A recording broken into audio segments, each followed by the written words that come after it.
నమస్కారం, మా తెలంగాణ న్యూస్ కి స్వాగతం. హెడ్లైన్ చూద్దాం.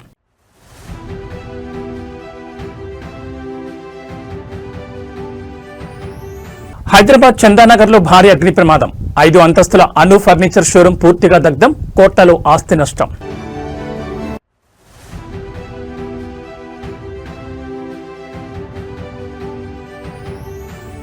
అరకు రుచులకు గ్లోబల్ బ్రాండింగ్. అరకు కౌని గిరిజన ఆర్గానిక్ మిల్లెట్ మెనూను ఆవిష్కరించిన సీఎం చంద్రబాబు.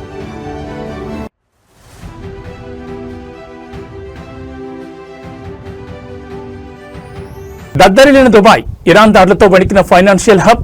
ఆకాశాన్ని అంటేలా ఎగిసిపడ్డ మంటలు.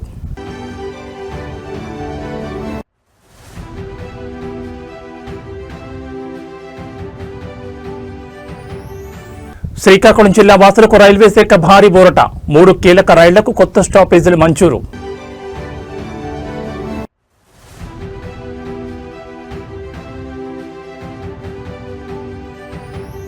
తెలుగు రాష్ట్రాల్లో వాతావరణ మార్పుల కలకలం. ఒకవైపు మండుతున్న ఎండలు, మరోవైపు అల్పపీడనంతో వర్ష సూచన.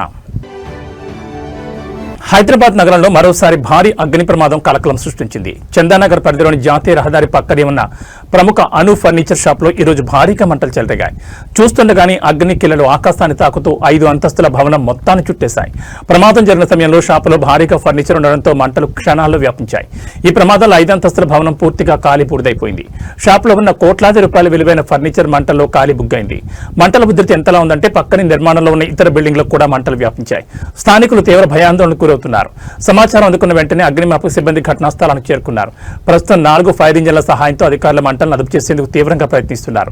అయితే గాలి వేగం ఎక్కువగా ఉండడం, లోపల ఫర్నిచర్ మెటీరియల్ ఉండడం వల్ల మంటలను అదుపు చేయడం కష్టతరంగా మారుతోంది. ప్రాథమిక సమాచారం ప్రకారం ఈ ప్రమాదానికి షార్ట్ సర్క్యూట్ కారణమై ఉండొచ్చని అధికారులు అంచనా వేస్తున్నారు. అయితే పూర్తిస్థాయి విచారణ తర్వాతే అసలు కారణాలు తెలుస్తాయని వెల్లడించారు. ట్రాఫిక్ పోలీసులు జాతీయ రహదారిపై వాహనాల రాకపోకలను క్రమబద్ధీకరిస్తున్నారు. ప్రస్తుతానికి ఎవరికీ ప్రాణ నష్టం జరగలేదని సమాచారం అందుతోంది. లోపల ఎవరైనా చిక్కుకున్నారా అనే కోణంలో కూడా సహాయక చర్యలు కొనసాగుతున్నాయి.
భాగ్యనగరం నేడు సరికొత్త రంగులను అద్దుకుంది. హైదరాబాద్ కేవలం ఐటీ ఫార్మా రంగాలకు పరిమితం కాదని ప్రపంచ స్థాయి వినోద రంగానికి ఇది అసలైన చిరునామా అని మరోసారి నిరూపితమైంది. కోకాపేటలో ఈ రోజు అత్యంత ప్రతిష్టాత్మకంగా నిర్మించిన అల్లు సినిమాస్ ప్రారంభోత్సవం అట్టహాసంగా జరిగింది.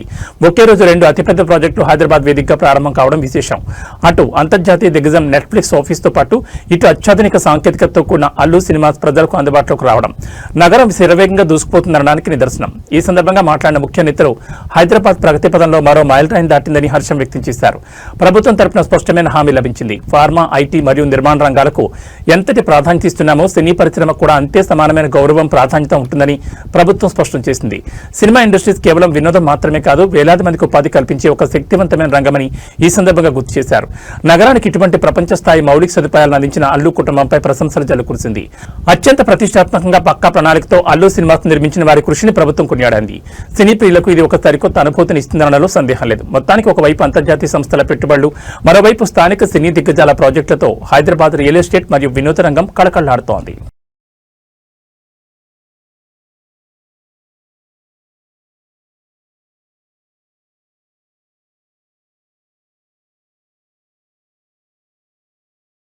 స్టేషన్ ఘన్పూర్ రాజకీయాలు ఇప్పుడు అటు ఇటు కాకుండా ఊగిసలాడుతున్నాయి. గెలిచింది గులాబీ గుర్తు మీద, వెళ్లింది హస్తం గుటికి. కానీ ఇప్పుడు మళ్లీ గులాబీ ఫ్లెక్సీలు దర్శనమిస్తున్నారు ఎమ్మెల్యే కడియం శ్రీహరి. అవును, చిల్పూరు శ్రీ బుగులు వెంకటేశ్వర స్వామి దేవాలయ చైర్మన్ ప్రమాణ స్వీకార కార్యక్రమం ఇప్పుడు రాజకీయంగా పెను సంచలనాన్ని తెరలేపింది. చిల్పూరు గుట్టపై జరగనున్న ఆలయ చైర్మన్ ప్రమాణ స్వీకారానికి ఎమ్మెల్యే కడియం శ్రీహరి ముఖ్య అతిథిగా విచ్చేస్తున్నారు.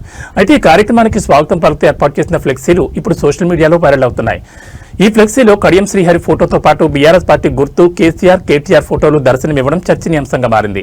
కడియం శ్రీహరి గతంలోనే బీఆర్ఎస్ నుంచి కాంగ్రెస్లోకి వెళ్లినట్లు ప్రచారం జరిగినప్పటికీ సాంకేతికంగా తాను బీఆర్ఎస్ పార్టీలోనే ఉన్నారని, అనర్హత వేటు పడకుండా జాగ్రత్త పడుతున్నారని రాజకీయ విశ్లేషకులు భావిస్తున్నారు. ఈ క్రమంలోనే బీఆర్ఎస్ జెండాలు, ఫ్లెక్సీలతో స్వాగతం పలకడం చూస్తుంటే ఇది రాజకీయ తెలివితేటలా లేక కేడర్లో ఉన్న గందరగోళమా అన్న ప్రశ్నలు తలెత్తున్నాయి.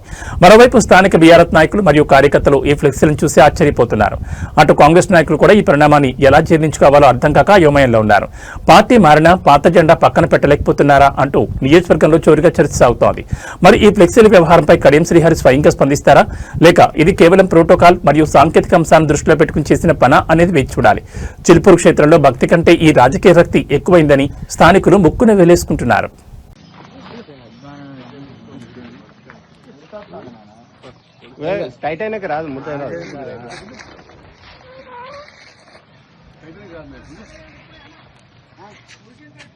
ఎమ్మెల్యే కడియం శ్రీహరి గారికి, TRS party MLA Kadiyam Srihari గారికి, TRS party MLA Kadiyam Srihari గారికి. ప్రకృతి ఒడిలో పుట్టిన స్వచ్ఛమైన ఆహారం ఇప్పుడు ప్రపంచ వేదికపైకి రాబోతోంది. విశాఖ మన్యం అరకులోయలోని గిరిజన సోదరులు పండించే చిరుధాన్యాలకు సరికొత్త గుర్తింపునిస్తూ ముఖ్యమంత్రి చంద్రబాబు నాయుడు ఈరోజు అరకు కౌని పేరుతో రూపొందించిన తొలి గిరిజన ఆర్గానిక్ మిల్లెట్ ఫుడ్ మెనూను ఆవిష్కరించారు. గిరిజన ప్రాంతాల్లో సహజ సిద్ధంగా పండించే కొర్రలు, రాకులు, సామలు, కాకిజొన్నలు, గంట్లు, మొక్కజొన్నలు మరియు కొండకందలతో ఈ ప్రత్యేక మెనూను సిద్ధం చేశారు. కేవలం ధాన్యాలు మాత్రమే కాదు, వాటితో చేసిన అద్భుతమైన వంటకాలని ప్రదర్శనలో ఉంచారు. ముఖ్యంగా రాజ్మాతో చేసిన కొర్ర పాయసం, రాగి చపాతీలు, నోరూరించే సామల పులిహార, ఆరోగ్యకరమైన కాంట్ల అంబలి, వేడివేడి కార్న్ వడలు మరియు కొండ కందలతో చేసిన తూర్ దాల్ కర్రీ వంటి పదార్థాలు అందరినీ ఆకట్టుకున్నాయి. ముఖ్యమంత్రి చంద్రబాబు నాయుడు స్వయంగా ఈ ఆహార ఉత్పత్తులను పరిశీలించి కొన్నింటిని రుచి చూశారు. గిరిజన రైతుల శ్రమను, వారి సాంప్రదాయ వంటకాల్లోని రుచిని ఆయన కొనియాడారు. ఇది కేవలం ఆహారం కాదు, గిరిజనుల సంస్కృతికి మరియు ఆరోగ్యానికి ప్రతీక అని ఆయన వ్యాఖ్యానించారు. ఈ సందర్భంగా ముఖ్యమంత్రి అధికారులకు కీలక సూచనలు చేశారు. గిరిజన ఆహార సంప్రదాయాలను గౌరవిస్తూనే మార్కెట్లో వీటికి ఉన్న గిరాకీని దృష్టిలో పెట్టుకుని ఆర్గానిక్ మిల్లెట్ ఆహారాన్ని మరింత ప్రోత్సహించాలని కోరారు. తద్వారా అటు గిరిజనులకు ఆర్థిక భరోసా, ఇటు ప్రజలకు ఆరోగ్యకరమైన ఆహారం లభిస్తుందని ఆయన ఆకాంక్షించారు. అరకు కాఫీ తర్వాత ఇప్పుడు అరకు కౌని మిల్లెట్ ఫుడ్ కూడా గ్లోబల్ బ్రాండ్ గా ఎదగడం ఖాయమనిపిస్తోంది. ప్రకృతికి దగ్గరగా ఉంటూ పండించిన ఈ వంటకాలు ఇకపై మన ప్లేట్లలో కూడా చేరబోతున్నాయి. అడుగడుగున శివనామస్మరణ, గుండె నిండా మల్లికార్జునుడి ధ్యానం, ఎటు చూసినా కాషాయ జెండాల రెపరెపలు. అవును, ద్వాదశ జ్యోతిర్లింగాల్లో ఒకటైన శ్రీశైల పుణ్యక్షేత్రం ఇప్పుడు కన్నడ భక్తుల రాకతో కిటకిటలాడుతోంది. నల్లమల అటవీ మార్గం గుండా వేలాదిగా తరలివస్తున్న భక్తులతో ఈ ప్రాంతమంతా ఆధ్యాత్మిక శోభను సంతరించుకుంది. ప్రస్తుతం భానుడు బగబగమంటున్నాడు. ఎండ తీవ్రత విపరీతంగా ఉంది. కానీ ఆ మల్లలను దర్శించుకోవాలనే తపన ముందు ఈ ఎండలు జుజ్జి అనిపిస్తున్నాయి. కర్ణాటక రాష్ట్రం నలుమూల నుంచి వేలాది మంది భక్తులు కాలినడకన అడవి మార్గాల ద్వారా శ్రీశైలానికి చేరుకుంటున్నారు. ముళ్లకంచెలు, కఠినమైన రాతిదారులు, వన్యప్రాణుల భయం ఇలా ఏదీ వారిని ఆపలేకపోతోంది. భుజాన కావడి, నోట శంభో శంకర అనే నాదంతో భక్తులు ముందుకు సాగుతున్నారు. శ్రీశైల క్షేత్రంలో అత్యంత వైభవంగా జరిగే ఉగాది మహోత్సవాలకు రంగం సిద్ధమైంది. ఈ నెల 16వ తేదీ నుంచి 20వ తేదీ వరకు 5 రోజుల పాటు ఈ వేడుకలు కన్నుడు పండుగ జరగనున్నాయి. ముఖ్యంగా కన్నడ భక్తులకు మల్లికార్జున స్వామి అంటే అపారమైన నమ్మకం. తమ ఆరాధ్య దైవానికి ఉగాది పర్వదినాన మొక్కులు తీర్చుకునేందుకు రాష్ట్ర సరిహద్దులు దాటి భక్తులు పోటెత్తుతున్నారు. భక్తుల రాకను దృష్టిలో పెట్టుకుని ఆలయ అధికారులు మరియు ప్రభుత్వం విస్తృత ఏర్పాట్లు చేసింది. నల్లమల అటవీ మార్గంలో పాదయాత్ర చేసే భక్తుల కోసం స్వచ్ఛంద సంస్థలు మంచినీరు, మజ్జిగ మరియు అల్పాహార కేంద్రాలను ఏర్పాటు చేశాయి. భక్తులకు ఎటువంటి ఇబ్బంది కలగకుండా ట్రాఫిక్ మరియు భద్రతా చర్యలను పోలీసులు పర్యవేక్షిస్తున్నారు. ప్రకృతి ఒడిలో పక్షుల కిలకల రావాల మధ్య సాగుతున్న ఈ పాదయాత్ర చూస్తుంటే భక్తికి మించిన శక్తి లేదనిపిస్తోంది.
ಅವ್ರೇನು ಉಣಕತ್ತಾರ ಏನು ಯಾರಿಗೆ ಗೊತ್ತು ಉಣಕತ್ತಾನ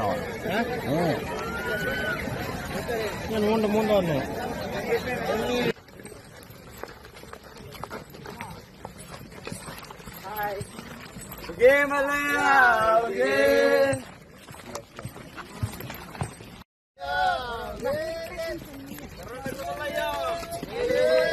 ఓం నమ శివాయ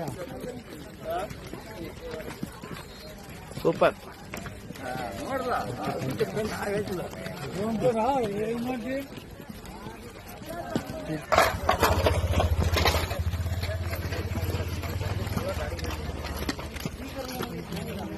ప్రపంచం ఇప్పుడు యుద్ధ జ్వాలల మధ్య కొట్టుమిట్టాడుతోంది. అటు అమెరికా, ఇజ్రాయెల్, ఇటు ఇరాన్ మధ్య నెలకొన్న భీకర ఉద్రిక్తతలు అంతర్జాతీయ చమురు మార్కెట్ను వణికించేస్తున్నాయి. ఇలాంటి క్లిష్ట పరిస్థితుల్లో భారత్కు ఒక భారీ ఊరట లభించింది. మృత్యు వెన్నాడుతున్న యుద్ధ మేఘాలను చీల్చుకుంటూ తొలి ఆయిల్ ట్యాంకర్ సురక్షితంగా భారత్ గడ్డపై అడుగుపెట్టింది. సౌదీ అరేబియాలోని రాస్ తనూరా పోర్ట్ నుంచి బయలుదేరిన లైబీరియా జెండా కలిగిన ఈ భారీ ఆయిల్ ట్యాంకర్ ప్రపంచంలోనే అత్యంత ప్రమాదకరమైన హార్ముజ్ జలసంధి మీదుగా ప్రయాణించి ముంబై తీరానికి చేరుకుంది. యుద్ధ విమానాలు, క్షిపణుల భయం మధ్య ఈ ట్యాంకర్ ప్రయాణం కొనసాగడం ఇప్పుడు ప్రపంచవ్యాప్తంగా చర్చనీయాంశమైంది. ఈ నౌకలో సుమారు 1,35,335 మెట్రిక్ టన్నుల ముడి చమురుంది.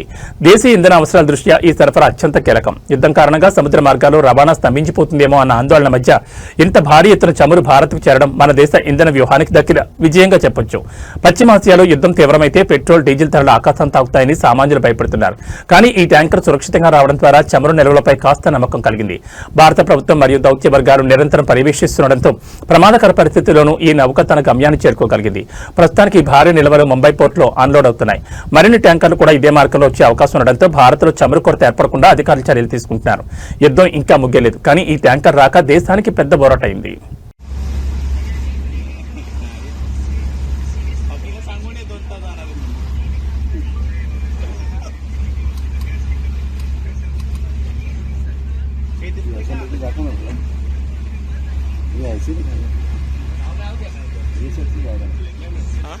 मधल्या काळामध्ये जिथे युद्धजनित परिस्थिती निर्माण झालेली होती त्यामुळे जहाज सुरक्षित ठेवणं, जहाजाला सुरक्षितपणे जहाजामध्ये असणारं तेल हे भारतामध्ये जे काही निर्यात आयात केलेलं आहे ते सुरक्षितपणे इथपर्यंत पोहोचवणं हे एक मोठं आव्हान या ठिकाणी होतं. ప్రపంచ వాణిజ్య కేంద్రం, విలాసవంతమైన భవనాలకు నిలయం దుబాయ్ నగరం నేడు భారీ పేలుడుతో దద్దరిల్లిపోయింది. ఇరాన్ తన దాడులను తీవ్రతరం చేయడంతో ఇప్పటి వరకు సురక్షితంగా భావించిన దుబాయ్పై కూడా ఇప్పుడు యుద్ధ ప్రభావం స్పష్టంగా కనిపిస్తోంది.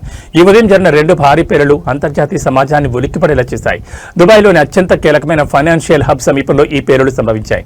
ఉదయం వేళ ఒక్కసారిగా 2 సార్లు భారీ శబ్దాలు వినిపించడంతో స్థానికులు, పర్యాటకులు తీవ్ర భయాందోళనకు గురయ్యారు. పేలుడు జరిగిన వెంటనే ఆకాశంలోకి 100 అడుగుల ఎత్తున దట్టమైన నల్లటి పొగ కమ్ముకుంది.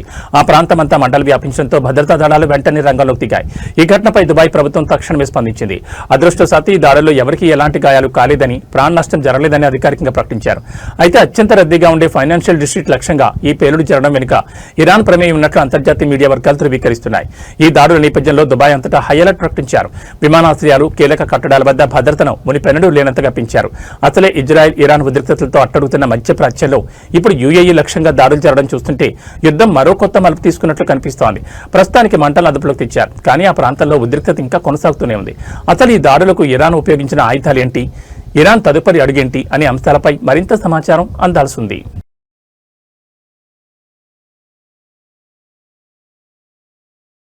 సాధారణంగా మన హోటల్స్లో గ్యాస్ స్టవ్ లేదా ఇండక్షన్ మీద ఇడ్లీలు చేయడం చూస్తాం. కానీ బెంగళూరు వంటి కాస్మోపాలిటన్ సిటీలో ఇప్పటికీ మన పాతకాల పద్ధతిలో కట్టెల పొయ్యి మీద ఇడ్లీలు వడ్డిస్తూ ఫుడ్ లవర్స్ను ఆకట్టుకుంటోంది ఒక హోటల్. అది రాజరాజేశ్వరి నగర్లోని నమ్మ ఊరు కాఫీ కట్ట. ఈ హోటల్ స్పెషాలిటీ ఏంటంటే ఇక్కడ ప్రతి ఇడ్లీ కూడా కట్టెల పొయ్యి మంట మీద తయారవుతుంది. పల్లెటూరు వాతావరణాన్ని గుర్తు చేస్తూ కట్టెల పొయ్యి నుంచి వచ్చే ఆ ప్రత్యేకమైన సువాసన ఈ ఇడ్లీలకు అదనపు రుచినిస్తోంది. ఆధునిక కాలంలో కూడా ఆరోగ్యకరమైన సంప్రదాయ పద్ధతిని పాటిస్తుండటంతో ఇక్కడ ఫుడ్ తినడానికి జనం క్యూ కడుతున్నారు. కట్టెల పొయ్యి మీద ఉడికించడం వల్ల ఇడ్లీలు చాలా మెత్తగా, స్పాంజిలా ఉంటాయని కస్టమర్లు చెప్తున్నారు. కేవలం ఇడ్లీలే కాదు, ఇక్కడ చట్నీ, సాంబార్ కాంబినేషన్ కూడా అద్భుతం. ముఖ్యంగా వీరు అందించే ఫిల్టర్ కాఫీ రుచి ఈ కాఫీ కట్టకు ఒక బ్రాండ్ ఇమేజ్ని తెచ్చిపెట్టింది. రాజరాజేశ్వరి నగర్ ప్రాంతంలో ఉండే ఐటీ ఉద్యోగులు, విద్యార్థులు ఈ రుచులను ఎంజాయ్ చేయడానికి ప్రతిరోజు ఇక్కడికి వస్తుంటారు. సోషల్ మీడియాలో కూడా ఈ హోటల్ వీడియోలు ఇప్పుడు తెగ వైరల్ అవుతున్నాయి.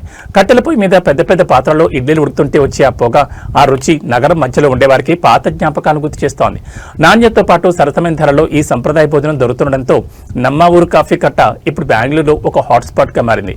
మీరు కూడా బెంగళూరులో ఉండి ఆ పాతకాలపు కట్టెలపై ఇడ్లీని రుచి చూడాలనుకుంటే రాజరాజేశ్వరి నగర్లోని ఈ హోటల్ను తప్పక విజిట్ చేయండి. सिलेंडर नहीं मिलने के कारण इंसान आग जला के इडली पका रहे हैं।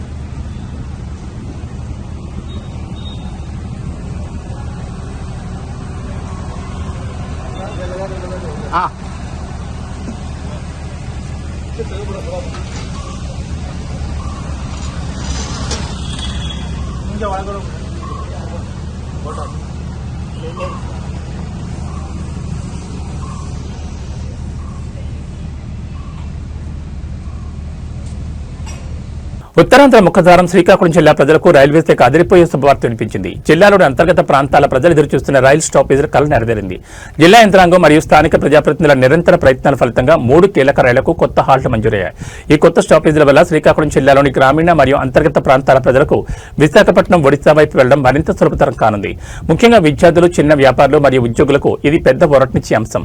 గతంలో ఈ ప్రాంతాల ప్రజలు రైలు ఎక్కాలంటే కిలోమీటర్ల దూరం ప్రయాణించాల్సి వచ్చేది.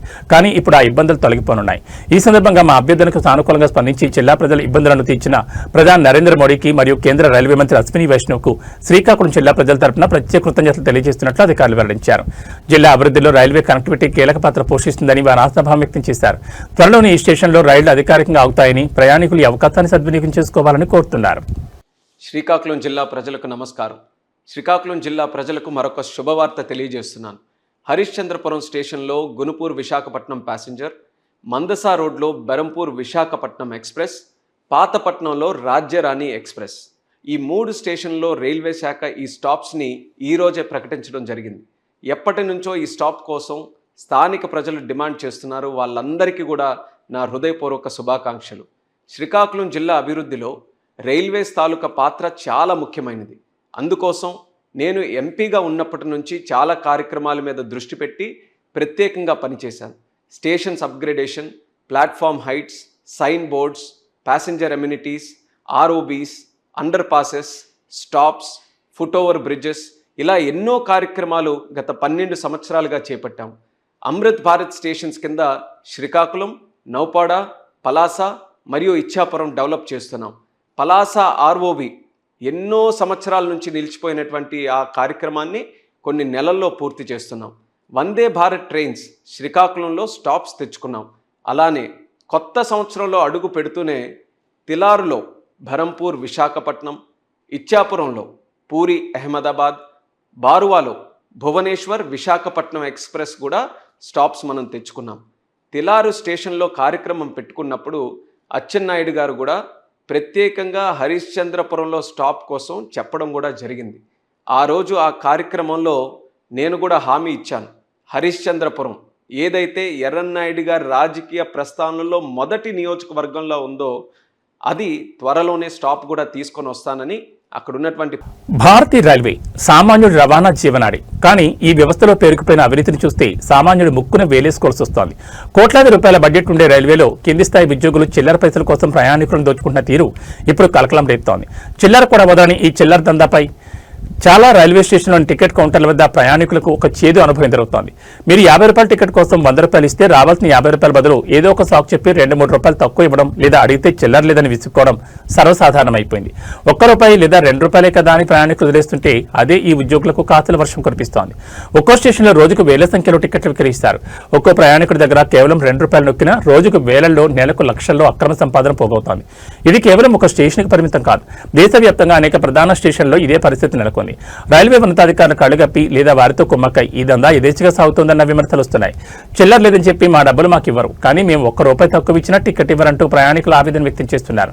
డిజిటల్ ఇండియా, యూపీఐ పేమెంట్స్ అని గొప్పలు చెప్తున్న కౌంటర్ల వద్ద నగదు లావాదేవీల పేరుతో సాగుతున్న ఈ దోపిడీకి అడ్డుకట్ట వేస్తే నాదుడే లేడా అని సామాన్యుడు ప్రశ్నిస్తున్నాడు. అవినీతి అంటే వేల కోట్లు స్కామ్ చేయడమే కాదు, సామాన్యుడు చెమట రక్తంతో సంపాదించిన రూపాయిని అన్యాయంగా నొక్కేయడం కూడా పెద్ద నేరమే. ఈ అక్రమాలను రైల్వే విజిలెన్స్ అధికారులు ఎప్పుడు గుర్తిస్తారు, ఎప్పుడు చర్యలు తీసుకుంటారు అనేది $1 మిలియన్ ప్రశ్న.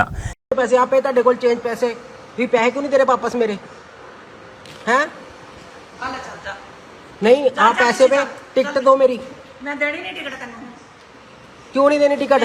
आ वीडियो पैनी है इंस्टाग्राम पे, ठीक है? हाँ फेसबुक पे सारी जगह पैनी है, तू टिकट कट के मैं चेंज में तू वापस क्यों नहीं दे रहे पैसे? क्यों नहीं दे रही तेन? मैं क्या तू मैंने खुले पैसे दे दे। पहले तब दिखते हैं ना 200 रुपए, 200 रुपए 500 रुपया मेरे को तो ऊपर है तो तेन मैं क्या 12-250 दे करा लिया तेन खुले दे देनी है। मैं किधर लेके तेरे को पे ही चेंज क्यों नहीं दे रहे तुसी? तेरा पे है किनु तीजो दे देवा तो मैं की करा इथे बैठ के? तो फिर बाकी तो ऑनलाइन करा, मैं ऑनलाइन भी कर रहा, ऑनलाइन भी नहीं तुसी पेमेंट ले रहे। कोई गल नहीं, ठीक है। आ देख लो कैंट जलंधर कैंट दे विच कितना 20 रुपए कोई मैम आ तेरे को पैसे पे सारे कुछ पे कोई गल नहीं, ठीक है। ఆంధ్రప్రదేశ్లో కూటమి ప్రభుత్వం కొలువుదీరిన కొద్ది రోజుల్లోనే అనూహ్య పరిణామాలు చోటు చేసుకుంటున్నాయి. ఏ పునాదుల మీదైతే ప్రభుత్వం ఏర్పడిందో ఇప్పుడు అదే హిందూ ధర్మ పరిరక్షణ అంశంపై నిరసనలు వెలువెత్తున్నాయి. తిరుమల తిరుపతి దేవస్థానం చైర్మన్ బొల్లినేని శ్రీనివాసరావు రాజీనామా చేయాలంటూ భక్తులు, హిందూ సంఘాలు నినదిస్తుండడం ఇప్పుడు రాష్ట్ర రాజకీయాల్లో హాట్ టాపిక్ గా మారింది. తిరుమల పవిత్రతను కాపాడడంలో కూటమి ప్రభుత్వం విఫలమవుతోందా అన్న ప్రశ్నలు తలెత్తున్నాయి. ఇటీవల టీటీడీ చైర్మన్ గా బాధ్యతలు చేపట్టిన బొల్లినేని శ్రీనివాసరావు తీరుపై తీవ్ర విమర్శలు వస్తున్నాయి. శ్రీవారి పాదాల చెంత నుండి ఈ నిరసనల పర్వం ప్రారంభం కావడం గమనార్హం. బొల్లినేని చౌదరి తక్షణమే రాజీనామా చేయాలంటూ పెద్ద ఎత్తున నినాదాలు చేస్తూ హిందూ ధర్మ ప్రచారకులు రోడ్లపైకి వచ్చారు. ముఖ్యంగా తిరుమలలో అన్యమత ప్రచారం, లడ్డూ ప్రసాదం నాణ్యత లేదా గత ప్రభుత్వ హయాంలో జరిగిన అక్రమాలపై సరైన చర్యలు తీసుకోవడం లేదని నిరసనకారులు ఆరోపిస్తున్నారు. కూటమి ప్రభుత్వంపై ఉన్న నమ్మకం ఈ నియామకంతో సడలిపోతోందని, ధార్మిక చింతన ఉన్నవారికి ఈ పదవి కట్టబెట్టాలని వారు డిమాండ్ చేస్తున్నారు. కూటమి పతనం శ్రీవారి పాదాల చెంత నుండి ప్రారంభమవుతోందా అన్న స్థాయిలో విమర్శకులు సోషల్ మీడియాలో పోస్టులు పెడుతున్నారు. ఈ పరిణామం అటు తెలుగుదేశం, ఇటు జనసేన పార్టీలకు ఇబ్బందికరంగా మారింది. ముఖ్యంగా పవన్ కళ్యాణ్ సనాతన ధర్మం గురించి గట్టిగా మాట్లాడుతున్న తరుణంలో టీటీడీ చైర్మన్ పై వస్తున్న ఈ వ్యతిరేకత ప్రభుత్వాన్ని ఆత్మరక్షణలో పడేసింది. ఈ నిరసనలు కేవలం తిరుపతికే పరిమితం కాకుండా రాష్ట్ర వ్యాప్తంగా వ్యాపించే అవకాశం ఉందని నిఘా వర్గాల సమాచారం. మరి ఈ వివాదంపై ముఖ్యమంత్రి చంద్రబాబు ఎలా స్పందిస్తారు? బొల్లినేని చౌదరి తన పదవిని కాపాడుకోగలరా, లేక భక్తుల ఆగ్రహానికి తలొగ్గి ప్రభుత్వం వెనక్కి తగ్గుతుందా అనేది వేచి చూడాలి. శ్రీవారి చెంత మొదలైన ఈ సెగ కూటమి ప్రభుత్వ భవిష్యత్తును ఎలా మారుస్తుందో చూడాలి. మరి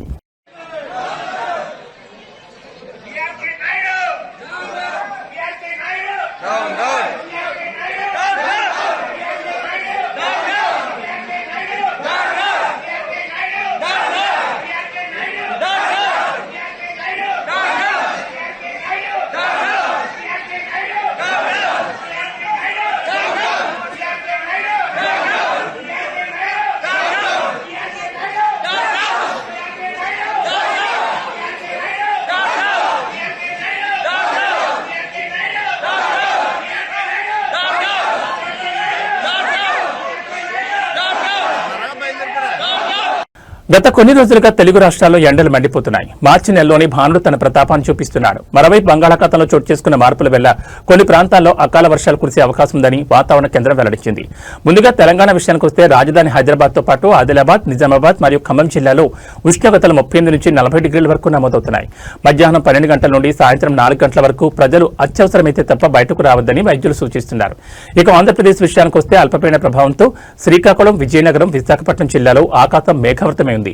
వచ్చే 24 గంటల్లో తీరం వెంబడి గంటకు 40 నుంచి 50 కిలోమీటర్ల వేగంతో గాలులు వీచే అవకాశం ఉంది. రాయలసీమలో మాత్రం పొడి వాతావరణం నెలకొంటోంది. అక్కడ కూడా ఎండ తీవ్రత అధికంగానే ఉంది. ఎండల దృష్ట్యా ప్రతి ఒక్కరూ తగిన జాగ్రత్తలు తీసుకోవాలి. ముఖ్యంగా వృద్ధులు, చిన్నపిల్లలు డీహైడ్రేషన్ గురికాకుండా ఉండడానికి కొబ్బరి నీళ్లు, మజ్జిగ మరియు ద్రవ పదార్థాలను ఎక్కువగా తీసుకోవాలి. ప్రయాణాల్లో ఉన్నవారు గొడుగులు లేదా టోపీలు ధరించడం శ్రేయస్కరం. రైతులు తమ ధాన్యాన్ని సురక్షిత ప్రాంతాలకు తరలించుకోవాలని ప్రభుత్వం సూచిస్తోంది.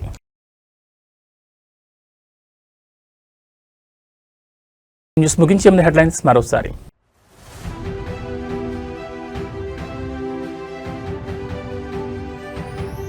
హైదరాబాద్ చందానగర్లో భారీ అగ్ని ప్రమాదం. 5 అంతస్తుల అను ఫర్నిచర్ షోరూం పూర్తిగా దగ్ధం. కోట్లలో ఆస్తి నష్టం.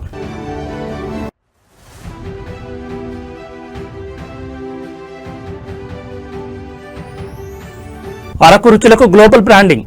అరకు కౌని గిరిజన ఆర్గానిక్ మిలెట్ మెనూను ఆవిష్కరించిన సీఎం చంద్రబాబు.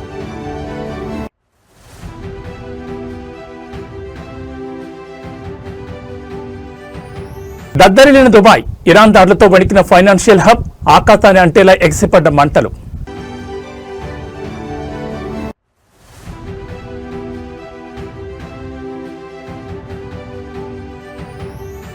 శ్రీకాకుళం జిల్లా వాసులకు రైల్వే శాఖ భారీ బోరట. 3 కీలక రైళ్లకు కొత్త స్టాపేజీలు మంజూరు.